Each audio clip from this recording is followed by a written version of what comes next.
मैं चंडीगढ़ से हूँ जी, और मैं मोदी जी की सबसे बड़ी फैन हूँ। जो मोदी जी इस देश के लिए कर रहे हैं ना, वो बंदा कोई नहीं कर सकता। क्या बात कर रहे हैं? जैसे ये बोल रहे हैं ना कि इकट्ठे हो गए हराएंगे, शेर अकेला चलता है, बाकी गिद्दड़ भेड़िए इकट्ठे होते हैं, फिर भी शेर जीतता है, और शेर ही जीतेगा, शेर ही जीतेगा। Because I have seen the changes. इनकी उम्र निकल गई, इनकी उम्र निकल गई, इनकी उम्र निकल गई। एक मिनट यूथ से बात करो। इनकी उम्र निकल गई, इनकी उम्र निकल गई। यार अभी चंडीगढ़ में बेईमानी चोरी पकड़ी गई। वो जो आदमी जिसका चक्कर ही एसबीआई की एफडी तक हो ना, उन्हें नहीं पता लगता देश की तरक्की। उन्हें स्वर्ग चाहिए, जम्मू में कश्मीर, जिनका ख्याल ही नहीं है कि प्लॉट ले पाए कश्मीर तक, उनको क्या है। हम सारे दोस्त हैं, हम लोग अभी कॉलेज पास आउट किया हमने। हमारी आधी जनता कनाडा जाती थी, आधी जनता ऑस्ट्रेलिया जाती थी। हमने यहाँ रहने का चूज किया है क्योंकि एक आदमी ने हालात बदले हैं। ये खुद ऑस्ट्रेलियन यूनिवर्सिटी में काम करती थी और मेरे को इतना आराम से स्कॉलरशिप मिल रही थी। मुझे नहीं जाना क्योंकि मेरे देश को बेहतर जो बना रहा है। अब जिसका चक्कर ही एफडी मैच्योर करने की, इंटरेस्ट रेट तक देखने का हो, उसको हाँ वो उन चीजों में ये हम फ्री में नहीं बिलीव करते। मैंने इंडिया को चेंज होते हुए देखा है। जो मोदी जी ने पिछले 10 साल में किया है ना, मैंने चेंज होते हुए देखा। Because I have been to all the countries. मैंने एयरपोर्ट, मैंने आपका रेलवे स्टेशन, मैंने दिल्ली को साफ होते हुए देखा है। मेरे साथ अभी 2 ऑस्ट्रेलियन आए हुए हैं एंड दे आर सेइंग कि this is a change in India. नहीं दीदी, वाह दीदी, and they are proud of it that wow India is growing. So we are proud of that. And आएंगे तो मोदी जी ही 400 क्या 500 पार होगा इस बार। एक मिनट वो जो है क्या बोलिए, इनको सब फ्री चाहिए, इनको सब फ्री चाहिए। वो बंदा बहुत अच्छा, जो फ्री दे दे वो बहुत अच्छा। आप एक बात बताइए, आप रहती कहाँ हैं? मैं चंडीगढ़ में रहती हूँ। कब से? मैं पैदा वहीं पे हुई हूँ। तो चंडीगढ़ में फिर चुना तो आम आदमी पार्टी को वहाँ? लोगों ने चुना, बस हवा निकल गई। मैंने नहीं चुना। मैं बीजेपी, मैं मोदी जी के ही रहूंगी क्योंकि मैंने चेंजेस देखे। वो बंदा ऐसा है, वो सही कहता है, न खाऊंगा न खाने दूंगा।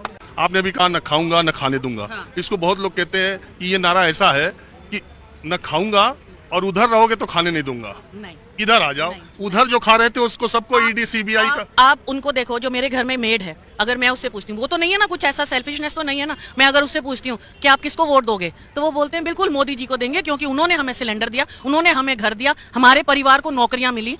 तो और क्या चाहिए देश को? सिर्फ अपने बारे में सोचना है या देश के बारे में भी सोचना है? अरे जागो भारत, जागो, अपने भारत को आगे बढ़ाओ। ये नहीं अमेरिका हो गया, ऑस्ट्रेलिया होगा, वहां तो लोग बहुत पढ़े लिखे हैं।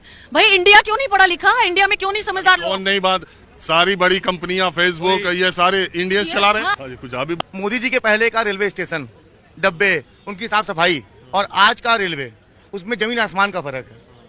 और आप विकास की बात करते हो, ऐसा कोई सा स्टेशन नहीं दिखेगा आपको खिड़की के बाहर जहाँ कोई ना कोई प्लेटफॉर्म पर बाकी जो काम ना चल रहा हो। क्या ये विकास डेवलपमेंट नहीं आता है क्या? ये बिल्कुल, मैं तो मानता हूँ कि रेलवे में जो सफाई का काम हुआ, खास करके प्लेटफॉर्म और ये सब चीजें।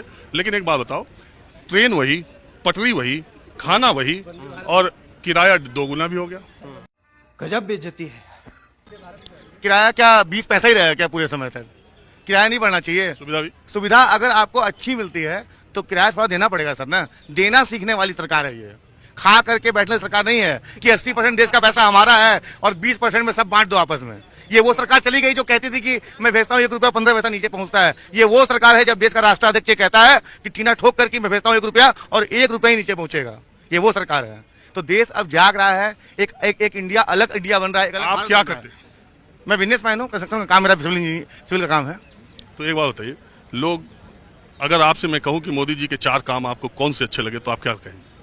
पहला काम ये है कि टैक्सेशन में बहुत ट्रांसपेरेंसी है। लोग कहते हैं बहुत समस्याएं हैं, ये है वो, ऐसा कुछ नहीं है, काफी ट्रांसपेरेंसी आई है। मैं खुद ही बिजनेसमैन हूँ, मैं बता रहा हूँ। दूसरा, रेलवे से मुझे बहुत अच्छा लगा, बहुत साफ सफाई हुई, टॉयलेट्स वगैरह बहुत साफ हुए। देश के लोग बाहर जब आते थे तो दुनिया भर के एनजीओ आकर के रिसर्च करते थे, ये देखो गंदगी, वो देखो गंदगी। तीसरा काम, जहाँ जो राम मंदिर बना भारत के अंदर, वो अयोध्या में, वो राष्ट्र मंदिर था, वो बनना चाहिए था, वो बना। मैं मानता हूँ सरकार की बहुत अच्छी चीज है। तो क्या नाचो मैं? तीसरा, धारा 370, उसको सरकार ने हटाया। ये बहुत बड़ा सामरिक जीत है। कितने पैसे खर्चे हो रहे थे, अब नहीं मिल रहे हैं कश्मीर के अंदर पत्थर चला के मारने वाले लोग जो भाड़े पर, किराए पर ले आया करते थे। तो ये उपलब्धियां तो है सरकार की, और क्या चाहते हैं आप? तो उनकी बात आपने पूरी सुनी? पूरी सुन लिए सर। उसका जवाब आपके पास है? सर देखिए, समय के साथ हर चीज का बदलाव होना तय है, ठीक है सर। और उस समय के अंदर कुछ चीजें बुरी भी होती है और कुछ अच्छी भी होती है। अच्छी भाई साहब को दिख गई, बुरी दिखी नहीं। मैं तो इस सरकार से काफी खुश हूँ। क्या नाम है आपका? अशोक। बहुत खुश हूँ। इसने हमारे देश को डूबने से बचा लिया। कैसे? अरे आज ये हमारी मोदी सरकार नहीं होती, चाइना हमारे देश को ले लिया होता। अब चूंकि मसला इतना टेढ़ा है कि हम जानते हैं आपको कितना पता होगा, लेकिन ये जरूर है कि अब चाइना के साथ क्या हुआ इस सरकार में और क्या क्या हुआ है, तो इस पर बहस हो तो बहुत लंबी हो जाएगी। बहुत लंबी हो बहरहाल आपको व्हाट्सएप से ज्ञान मिलता है कि नहीं? बहुत मिलता है, मैं व्हाट्सएप पर बहुत सब देखता हूँ, यही सब देखता हूँ। आज आपका ज्ञान जितना कुछ भी जानकारी है उसमें सबसे ज्यादा ज्ञान कहाँ से पाते हैं? हम तो यूट्यूब से चाहे मोबाइल के माध्यम से जो हम व्हाट्सएप से देखते हैं, इससे लगता है कि अगर हमारी मोदी सरकार नहीं होती। और वैसे आपने पढ़ाई कहाँ से की है और कितनी की है? हम तो यहीं कुशीनगर से ही किए हैं। कितनी पढ़ाई? BCom कर लिए हैं। तो इसमें व्हाट्सएप यूनिवर्सिटी से पोस्ट ग्रेजुएशन कर रहे हैं? हाँ है, ऐसा है। जानकारी तो बढ़ाना ही जरूरी है। अच्छा, आप ये महसूस करते हैं कि आपने अपनी पूरी जिंदगी में पढ़ाई में जो ज्ञान आपको नहीं मिला वो व्हाट्सएप से मिल रहा है? हाँ, जो हम कभी सपने में नहीं सोच सकते थे कि हमारी इतनी कम एजुकेशन में इतना जानकारी हो जाती, वो इस समय हम मोबाइल से कर लेते हैं, व्हाट्सएप के माध्यम से। अब मुझे मेन बात ये बताइए, आपको कैसे पता चले कि व्हाट्सएप से जो ज्ञान मिल रहा है, जो जानकारी मिल रही है, वो कितनी सही है कितनी गलत? देखिए, सारे तो सही नहीं है, लेकिन उम्मीद किया जाता है, अनुभव जब किया जाता है तो लगता है कि ये तो सचमुच हमारे लाइफ से रिलेटिव है। और जब वैसा ही टीवी चैनल में दिखाया जाने लगता है जैसा व्हाट्सएप में आता है, तब लगता है कि एकदम सही होगा, एकदम राइट है। हाँ, तब लगता है कि राइट है।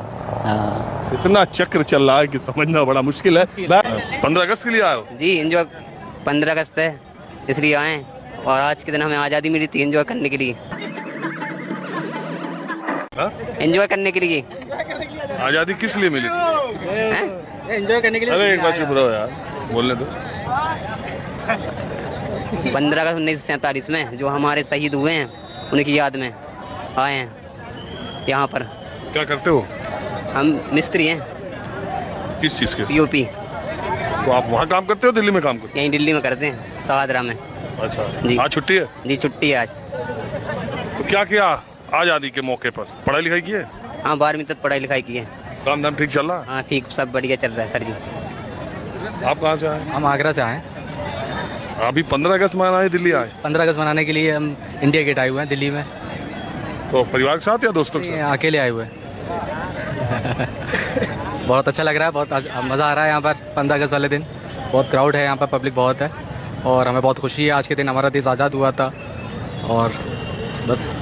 अच्छा, एक बात बताइए, आपको क्या लगता है कि देश की आज़ादी के बाद सबसे बड़ी कामयाबी हमें क्या मिली? मोदी जी मिले हमें।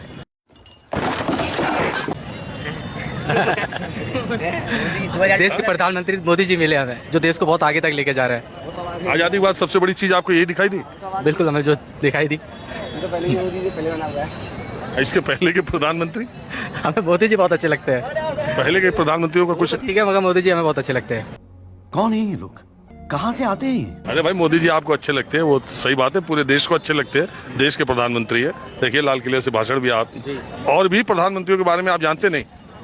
जानते हैं, मगर अब जो दिल की बात है वो बता दी हमने। मतलब तुमको स्वतंत्रता के मायने क्या पता? पता ही हमारे देश को आज़ादी मिला, जब से हम सब बढ़िया है, खुश है। आज़ादी उस समय से अभी तक और मतलब बहुत बढ़िया हुआ है अभी तक। क्या क्या बढ़िया तुम्हारी समझ में आ रहा है, और क्या लगता है कि और होना चाहिए था? और बढ़िया होगा, हमारे मोदी जी के राज में और बढ़िया होगा, जब से आए जब से और बढ़िया हो रहा है, इससे और बढ़िया होगा। हम मालूम है, तेरे बाप को मत सिखा, चल। इससे और आगे अच्छा ही होगा आने वाला समय में भी। मोदी जी के राज के पहले कुछ हुआ था कि नहीं देश में? पहले होता था, लेकिन उतना नहीं था जितना अभी हो रहा है। क्या चर्चा या काम? काम। पहले इंडिया भारत को कोई जानते नहीं था, मोदी के राज में सब जानते हैं, पूरा देश विदेश सब तक जानते हैं, सब तक, पूरा इंडिया से बाहर भी, पूरा विश्व में। तुमको विश्व का 3 देश का नाम पता है? पता क्यों नहीं है? बताओ तो। और तीनों का प्रधानमंत्री और राष्ट्रपति का नाम भी बताना। राष्ट्रपति के नहीं, देश के नाम बता देंगे, राष्ट्रपति का नाम पता नहीं है, बस देश के नाम बता देंगे। बताओ तो। अमेरिका हो गया, लंदन हो गया, बाहर बहुत सारे ऐसे नाम, कितने बताए, बहुत सारे नाम याद है। नाम तो बताओ 3 देश का, अभी कर रहे हो। लंदन है, ऑस्ट्रेलिया है, अमेरिका है। लंदन देश है क्या है, वो भी तो कंट्री है एक। लंदन किस देश में है? किस देश में ये पता नहीं है, लेकिन है तो बाहर, इंडिया से बाहर ही है, इतना पता है। नाम है वहाँ लंदन में, नाम है इंडिया का। हर नाम क्यों नहीं है, पूरा हर देश में नाम है। देश तू मेरा कहमान बकवास बंद। तू मेरा अभिमान है, हम जीएंगे और मरेंगे ऐ वतन तेरे लिए। चलो ठीक है, बहुत बढ़िया गाना गा रहे हो, बहुत शुक्रिया तुम्हारा। नहीं जिस तरीके से कर रहे हैं अभी बांग्लादेश में अभी जो फाइट हो रही है, और वो जल्दी से जल्द उसको जो है निपटारा किया जाए, क्योंकि हमें भी तकलीफ होता है। अगर बांग्लादेश की नारी जो है चीख रही है, बेटियां चिल्ला रही, तो हमें भी कष्ट होता लगता है कि हम निकल करके जाएं। और क्योंकि मैं सोशल हिंदुओं के लिए ही या मुसलमानों के लिए भी? देखिए सर, भारत में हम सिर्फ हिंदुओं के लिए बात नहीं कर सकते, क्योंकि ये पहले से ही जो है संप्रभुता वाला कंट्री है। तो हम ये तो क्योंकि वहाँ तो मुसलमानों के वहाँ तो प्रधानमंत्री है का घर लूट लिया और न जाने कितने। तो बहुत शर्मनाक सी बात है ना कि अभी हम लोग पार्क में बैठे थे, यही बातें कर रहे थे कि अभी हम यहाँ पे जो है मुस्लिम जो है पॉपुलेशन बहुत कम है, आगे चल के कहीं हमारे लिए खतरा ना हो। अच्छा, वो हिंदू खतरे में ना हो जाए। हाँ, ये चीज डर होता है कि भाई कम से कम बांग्लादेश वाली स्थिति है ना, क्योंकि हम अपने धर्म को नहीं छोड़ सकते, हमारी आत्मा कभी दूसरे धर्म पे पहली बात तो ये कि बांग्लादेश कहाँ, हिंदुस्तान कहाँ है, और जो लोग इस तरह की बात करते हैं कि बांग्लादेश की स्थिति हिंदुस्तान में न हो जाए, वो मानसिक रूप से जाहिल है। तो इस तरह की बात न की जाए तो ज़्यादा ठीक है। आप बताइए, आप क्या करती है और आपकी कौन है ये? मेरी माँ है ये, और मैं जॉब करती हूँ बैंकिंग सेक्टर में।